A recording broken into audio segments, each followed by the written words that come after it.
பாடம் 13 தெளிவு தரும் ஆண்டவர். இந்த பாடத்தில் அசுத்தாவி பிடித்த மனிதனுக்கு ஏசப்பா எப்படி தெளிவு கொடுத்தாங்க அப்படின்னு சொல்லி பார்க்க போகிறோம். கதரேனர் அப்படின்னு சொல்லி ஒரு நாடு, அந்த கதரேனர் நாட்டில் அசுத்தாவி பிடித்த ஒரு மனிதன் இருக்கிறான். இந்த அசுத்தாவி பிடித்த மனிதனுடைய குடியிருப்பு எதுன்னா பிரேத கல்லறை. இந்த கல்லறையில் தான் இந்த அசுத்தாவி பிடித்த மனிதன் வாழ்ந்து வாரான். இவன் என்ன பண்ணுவான்னா, கற்களால் தன்னை காயப்படுத்தி கொள்வான். ட்ரெஸ் எல்லாம் போட்டிருந்தா அதை கிழிச்சிருவான். அதுக்கப்புறம் அவனை சங்கிலியால் கட்டி வச்சாங்கன்னா அந்த சங்கிலியெல்லாம் தகத்தெறிந்துட்டு வந்துடுவான். அந்த மாதிரி ஒரு தெளிவே இல்லாத ஒரு மனநிலையை கொண்டிருப்பான் இந்த பிசாசு பிடித்த மனிதன். ஒரு நாள் ஏசப்பா அந்த ஊருக்கு வராங்க, அந்த கதரைனர் நாட்டுக்கு வராங்க. ஏசப்பா படகுலேருந்து இறங்கி அந்த ஊருக்குள்ளே வரும்போது இந்த பிசாசு பிடித்த மனிதன் ஏசப்பா கிட்ட ஓடி வாரான்.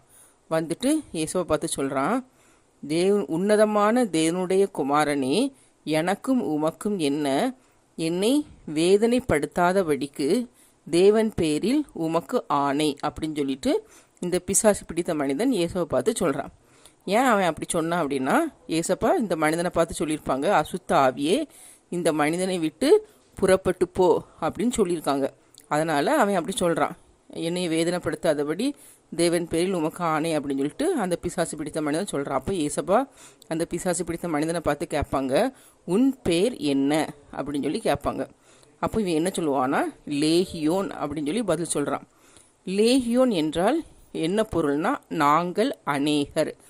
ஏன்னா அந்த அசுத்தாவி பிடித்த மனிதனுக்குள்ள நிறைய அசுத்தாவிகள் இருந்திருக்கு, நிறைய. அதனால தான் அவன் என்ன சொல்கிறான்னா, நாங்கள் அநேகர் அப்படிங்கிறதுனால அவனுடைய பேர் என்ன சொன்னான், லேகியோன் அப்படின்னு சொல்லி சொல்கிறான். சொல்லிட்டு என்ன சொல்கிறான்னா, எங்களை இங்கேருந்து துரத்தி விட்டுறாதீங்க. பக்கத்தில் ஒரு பன்றிகள் கூட்டமாக மேய்ஞ்சிட்ருக்கு, நிறைய பன்னிகள் கூட்டமாக மேய்ஞ்சிட்ருக்கு. அந்த பன்றி கூட்டத்துக்குள்ளே தங்களை அனுப்பும்படி அந்த பிசாசு ஏசப்பா கிட்ட வேண்டுதல் செய்யுது. அப்போ ஏசப்பா அந்த பன்றி கூட்டத்துக்குள்ளே போகிறதுக்கு அனுமதி கொடுக்குறாங்க. உடனே இந்த பிசாசுகள் என்ன பண்ணுது, அந்த மனிதனை விட்டு புறப்பட்டு அந்த பன்றி கூட்டத்துக்குள்ளே போகுது. அப்படி போகிறதுனால இந்த பன்றிகள்லாம் என்ன பண்ணுதுன்னா, உயர்ந்த மேட்டிலிருந்து கடலுக்குள்ளே குதித்து செத்து போயிடுது. அப்படி மொத்தம் 2000 பன்றிகள் கடலுக்குள்ளே குதித்து செத்து போயிடுது. இந்த பன்றியை மேய்ச்சிட்டு இருப்பாங்கள, பன்றி மேய்ப்பவர்கள், இந்த பன்றி மேய்ப்பவர்கள் என்ன பண்ணுறாங்கன்னா, ஊருக்குள்ளே போய் ஜனங்கள்கிட்ட இதை அறிவிக்கிறாங்க. இந்த ஜனங்களை உடனே எல்லாம் கேள்விப்பட்டு ஓடி வராங்க. இந்த பிசாசு பிடித்த மனிதனுக்கும் இந்த பன்றிகளுக்கெல்லாம் என்ன நடந்ததுன்னு பார்க்குறதுக்கு ஓடி வராங்க. இங்கே வந்தால் இந்த அசுத்தாவி பிடித்த மனிதன் அந்த அசுத்தாவிலாம் வெளியே போய் அவன் நல்ல தெளிவாக ட்ரெஸ் எல்லாம் உடுத்தி நல்ல தெளிந்த புத்தியோட ஏசப்பா முன்பாக இருக்கிறத பார்க்காங்க. பார்த்துட்டு ஏசப்பாட்ட சொல்கிறாங்க, ஏசப்பா நீங்கள் எங்கள் எல்லையை விட்டு நீங்கள் போங்க, ஏன்னா நீங்கள் இருக்கிறதுனால தான் எங்கள் பன்றிகள் எல்லாம் செத்து போச்சு, அதனால் நீங்கள் எங்கள் எல்லையை விட்டு போங்கன்னு சொல்லி ஏசப்பாவை அந்த ஊரை விட்டு போகிறதுக்கு சொல்கிறாங்க இந்த ஜனங்கள்லாம். உடனே இந்த பிசாசு பிடித்த மனிதன் இருக்கான்ல, இப்போ அவன் தெளிவாக இருக்கான். இவன் என்ன பண்ணுறான்னா, ஏசப்பா நீங்கள் எங்கே போனாலும் நானும் உங்கள் கூடயே வருவேன் அப்படின்னு சொல்லி சொல்கிறான்.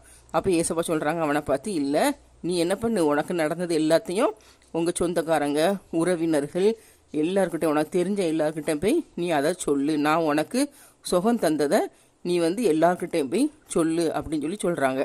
அப்போ இந்த பிசாசு பிடித்த மனிதன் சுகம் ஆன பிறகு இவன் என்ன பண்ணுறான், தெக்கப்போலி அப்படிங்கிற இடத்துக்கு போய் அங்கே எல்லார்ட்டையும் ஏசப்பா தனக்கு சுகம் கொடுத்ததை அறிவிக்கிறான்.